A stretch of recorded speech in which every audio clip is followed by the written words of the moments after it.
TV news కి స్వాగతం.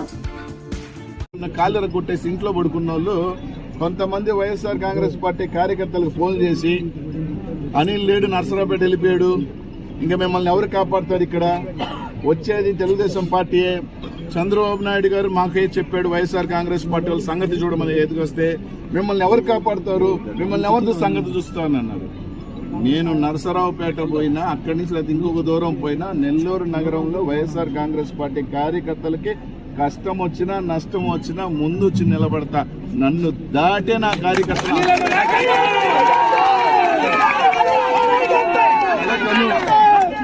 కలకను జగన్మోహన్ రెడ్డి గారు రారని, మళ్ళీ జగన్మోహన్ రెడ్డి గారు వస్తారు. మళ్ళీ చెప్తా ఉన్నా, ఎవరైనా తోక జాడించి బెదిరించడం మొదలు పెడితే మళ్ళీ వచ్చి తోలు తాట తీస్తా. నేను నర్సరావుపేటకు పోయినాను, నెల్లూరు నగరం ఏమిలే, ఇది నాకు ఒక కన్ను లాంటిదే, ఇక్కడే ఉంటా, ఇక్కడికి వస్తా, ఎక్కడైనా ఆపరేట్ చేస్తా. నా కార్యకర్తలు కానీ మా వైఎస్ఆర్ కాంగ్రెస్ నాయకులు జోలికి కానీ వచ్చి ఇట్లాంటి ఏదో బెదిరింపులు కానీ చేస్తే నేను రిలీజ్ కూడా చేయగలను. ఆడియో అని అసహ్యంగా ఉంటుంది. ఆ చీప్ గాడి గారి గురించి, వాడి గురించి కూడా ఎక్కువసేపు మాట్లాడటం వేస్ట్ కాబట్టి చూపలా. కాలు ఎరగొట్టుకొని ఒక పసివాడు కాలు ఎరగొడితే ఇంట్లో పడుకున్నాడు, వాడిని కూడా ఏం చేయలేం. ఈడంటే మా కార్యకర్తలు టచ్ చేస్తాడంట. వాడు మగోడైతే టచ్ చేయమను.